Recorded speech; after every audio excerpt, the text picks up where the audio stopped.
The key to have an amazing time in Alaska in winter is to pack right and be prepared.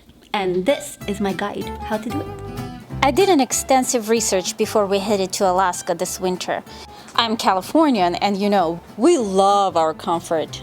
And I was pretty well prepared, but I wanted to wait until the end of the trip before recording this video to make sure you get a truly great advice. Done. Oh, okay. Jokes aside, here we go. So there is no denial that it is getting really cold in Alaska in winter. And while I found that your regular winter clothes is good enough for day-to-day activities like running errands, getting in and out of hotel or restaurant, but if you're traveling to dog sledding or some long hikes or hiking on glaciers or chasing aurora all night, for that you definitely need help. And I have some top must-haves that will make your trip to Alaska in winter very comfortable. So of course, layers. And you may be surprised, but your body will adjust to the cold quite quickly. I came here on the first day, I needed all my layers. I had tank top under, I had turtleneck, I had vest, and then I had this fleece jacket.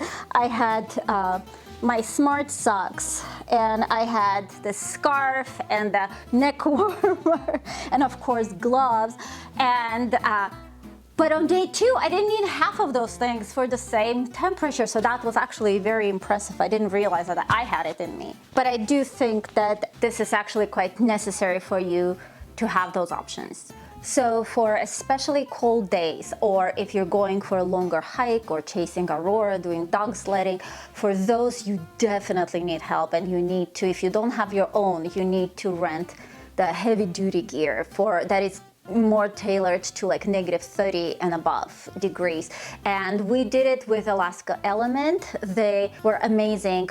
They came to my home and they brought all the gears. We tried everything. They had different sizes in the van, and then they came and picked it up when we were done. And we got those pants, jackets, and mittens. Mittens are amazing. These are like pillows.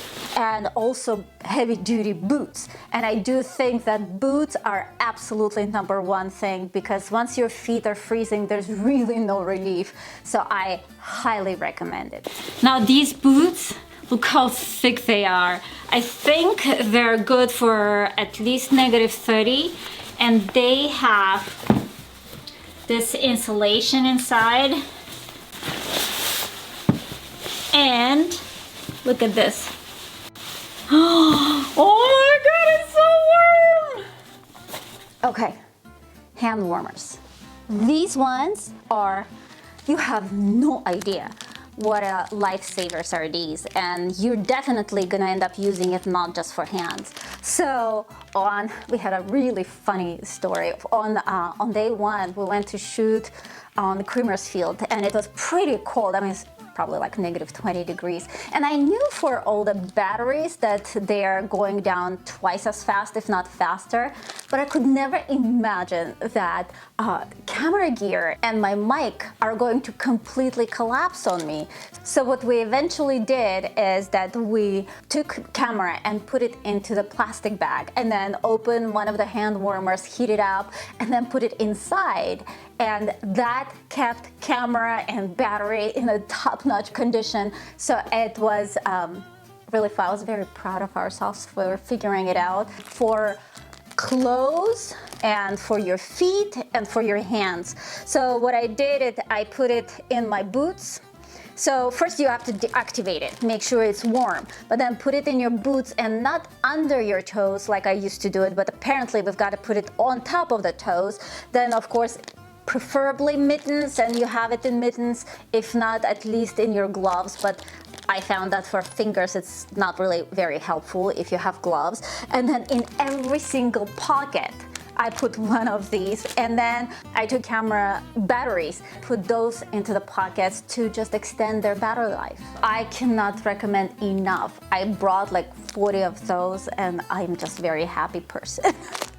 Okay, before continuing, I want to make it clear. Alaska in winter is one of the most magical places on the planet. The things you get to see and experience here are rare. And yes, it is cold, but humans figured out how to live here and enjoy it. You cannot fight or tolerate the cold. I tried for a day and it was absolutely miserable. But if you have the right clothes and the right gear, there's nothing to tolerate. Just enjoy this amazing place. It's amazing!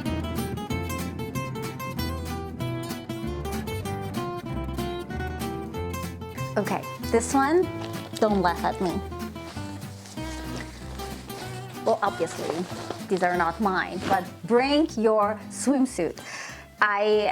We kind of always think about hot springs in Iceland, you know, Blue Lagoon, but here in Fairbanks area, they also have it. And we had to travel to Chena Hot Springs, which is about an hour drive away from Fairbanks.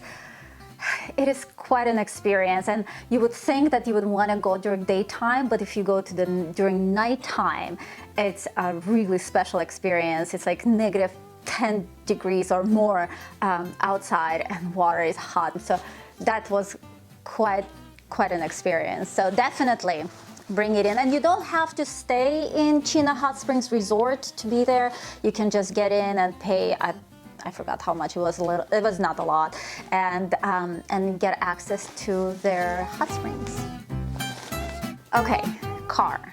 If you don't really have to have a car, because if you're taking tours, they will come and pick you up in hotel or in your house, and as long as it's within Fairbanks area, and of course there's Uber.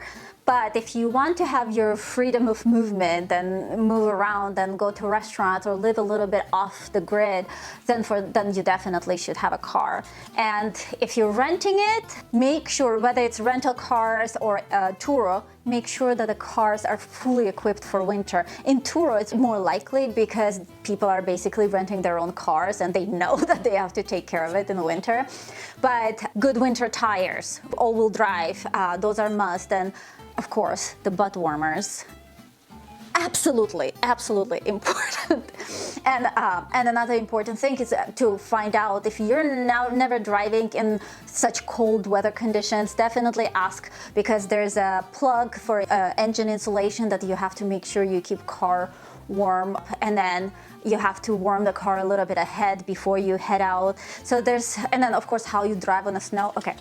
The owner of our car told us that the biggest problem for newbies is that why they get into a ditch. What happens is that if they drive a little bit too close to the edge of the road, so this wheel is basically going on ice, and the other one goes into snow, and that traction is much slower than when it's on ice, and that's why it just gets the car straight in.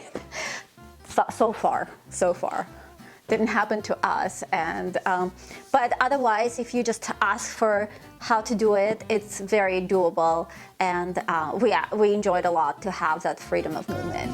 So this is it, you guys. These are my top must-haves and tips for being comfortable in Alaska in winter. It's so important. It makes the experience just so much better.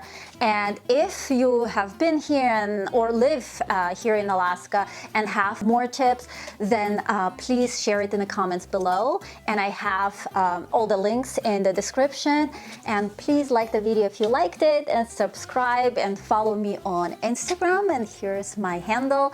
And once again, thank you so much for watching, and I'll see you in the next video.